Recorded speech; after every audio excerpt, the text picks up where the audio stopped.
Hello दोस्तों, तो आज की वीडियो में हम बात करने वाले हैं।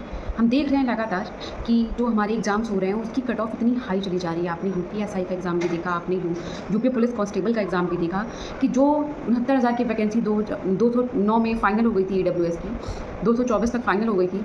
आज वो कट ऑफ 258 गई है, सिर्फ फिजिकल के लिए गई थी। तो आप देख रहे हैं कि जो कट ऑफ हाई होने का सिलसिला है वो लगातार बढ़ता जा रहा है। हर एग्ज़ाम में ऐसा ही देखने को मिल रहा है।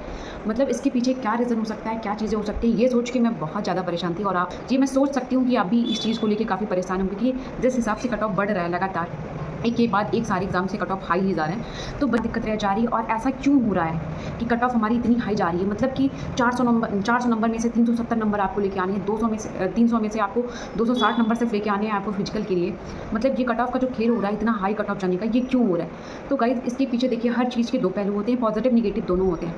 निगेटिव थॉट लाने की कोई ज़रूरत नहीं है क्योंकि वो हमारी सोच से परे है और अभी हम उसके लिए कुछ नहीं कर सकते। तो अभी हमें पॉजिटिव थिंकिंग के साथ चलना है। और मैंने भी सोचा, इस पर बहुत सारी चीज़ें मैंने सोची, बहुत सारे एस्पेक्ट मैंने सोचे कि ये चीज़ें हो सकती हैं। और उन्हीं को लेकर के मैं आज आपके सामने आई हूँ और आज बात करूँगी कि मैंने क्या रीज़न सोचा है कि ऐसा क्यों हो रहा है। हमने यूपीएसआई की एग्ज़ाम की जब तैयारी की थी 2017-2021 की यूपीएसआई के पीवाईक्यू के आधार पे की थी और तैयारी बहुत ज़ोरों शोरों से की थी, बहुत हाई लेवल की थी, टफ लेवल की। लेकिन पेपर इतना आसान हो गया कि मैं खुद घबरा गई। और मैं आपको बताऊँ, मैंने अपना स्कोर कार्ड लगा दिया है, मेरा 9 नंबर से नहीं हुआ। तो हम इतना घबरा गए थे उस ईजी क्वेश्चन पेपर को देख के कि बहुत सारी सिली मिस्टेक कर दी और सारे आते हुए क्वेश्चन भी गलत हो गए।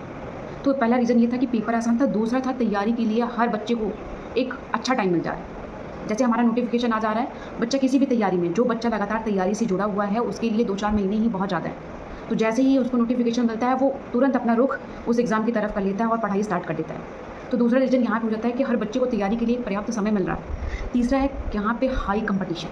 आप देख रहे हैं कि हर बच्चा चाहे, सबके पास पढ़ने की सुविधा हो गई है, सबके पास यूट्यूब है, सबके पास फ़ोन है, सबके पास हर चीज़ है। तो पढ़ना अब आसान हो गया, जिसकी वजह से एक हाई कंपटीशन क्रिएट हो गया पूरे हमारे यहाँ पे। हर जगह जहाँ पे आप देखेंगे वहाँ पढ़ने वाले बच्चे हैं, हर जगह, चाहे वो कोई भी शहर हो। चौथा है नॉर्मलाइजेशन का प्रभाव। ये सबसे ज़्यादा इफेक्टिव रहा है यूपीएसआई एग्ज़ाम में। आप सब जानते हैं कि यूपीएसआई के एग्ज़ाम में नॉर्मलाइजेशन का खेल इतना अच्छा हुआ है कि जो फर्स्ट शिफ्ट के बच्चे थे उनको 20-20 से 25-25 नंबर नॉर्मलाइज स्कोर मिले। तो यहाँ नॉर्मलाइजेशन का खेला हुआ है। ये चौथा आपका रीज़न है जो कि हाई कट ऑफ जाने का एक बड़ा रीज़न हो सकता है। पाँचवें की बात करें तो नेगेटिव मार्किंग का हटना। नेगेटिव मार्किंग का हटना इसलिए हो जाता है क्योंकि सारे बच्चे सारे क्वेश्चन अटेम्प्ट करने लगते हैं और जो तुक्के वाले क्वेश्चन होते हैं, कभी कभी किस्मत ऐसी हो जाती है कि ना आता हुआ क्वेश्चन भी तुक्के में सही हो जाता है और आपके स्कोर अच्छे बन जाते हैं। तो यहाँ पे ये अब देखिए, जो तैयारी का जो स्टेज है वो बदल चुका है। पहले जैसा था वो अब वैसा नहीं है। अभी मैंने पिछली बात की कि लोगों के पास संसाधन पहुँच चुके हैं, सबके पास रिसोर्सेज हैं अलग अलग टाइप के और अच्छे।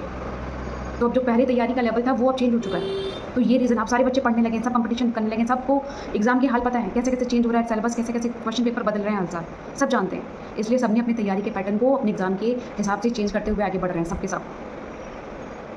तो इसलिए ये भी रीज़न हो सकता है कि हाई कट ऑफ जाने का। लास्ट अगर बात करें तो यहाँ पे ये हो सकता है कि कभी कभी हाई कट ऑफ हमारी जब जाती है तो एक नंबर पे हज़ारों एक दो नंबर के गैप पे हज़ारों बच्चे रहते हैं और इसलिए भी हाई कट ऑफ जाने के चांसेस बढ़ जाते हैं। तो ये सारे रीज़न मुझे समझ में आ रहे थे कि क्यों मतलब हाई कट ऑफ जा सकती है। देखिए, इसके नेगेटिव पॉइंट्स भी हो सकते हैं, बहुत सारे नेगेटिव पॉइंट्स होंगे इसके, पर हमें पॉजिटिव पॉइंट्स पे ही ध्यान देना है अभी कि जो हमारे ये हो सकता है। आपने देखा होगा कि मैं यूपीएसआई का एग्ज़ाम नहीं निकल पाई, 9 नंबर से रह गया मेरा। तो मुझे ये चीज़ फील करना था, अगर 2 से 4 क्वेश्चन बड़े होते मैंने सही कर दिए तो जो मुझे आ रहा था, जबकि मुझे वो चीज़ें आ रही थी, मैंने आते हुए क्वेश्चन गलत कर दिए। अगर वो चीज़ें मेरी सही होती तो शायद यूपीएसआई में सेलेक्टेड होती मैं। पर यहाँ पे हमारी कमी है, तो सबसे पहले हमें अपनी कमियों को दूर करना है। आयोग ने ये किया, लोगों ने ये किया, ऐसा किया, इससे कोई फ़ायदा नहीं है, कोई मतलब नहीं है। हाँ, कुछ चीज़ें गलत हो सकती हैं कहीं ना कहीं पे, जैसे 8th की सेकंड शिफ्ट में एक क्वेश्चन को गलत होते हुए भी आयोग ने उसे सही ठहरा दिया। तो ये सारी कुछ चीज़ें, मतलब छोटी चीज़ें हैं जो गलत हो सकती हैं, पर यहाँ पे हमको सारी चीज़ों पे ध्यान देना है। हम ध्यान देंगे अपने अंदर की कमियों को, उसको सुधार करते हैं। तो गाइस, आप ये सारे पॉइंट्स मेरे देखिएगा, आपको क्या ये रीज़न क्या हो सकते हैं, क्या आपको भी यही रीज़न लगते हैं या आपको कोई दूसरा रीज़न लगता है तो आप मुझसे शेयर करिएगा। बाकी ये चीज़ें मुझे समझ में आई तो मैंने आपसे शेयर कर दी। बाकी अगर आपको कुछ और लगता है तो आप मुझे कमेंट सेक्शन में ज़रूर बताइएगा। तो गाइस, जल्दी ही मिलूंगी आपसे नेक्स्ट वीडियो में। तो अभी के लिए बाय बाय और जय श्री राम।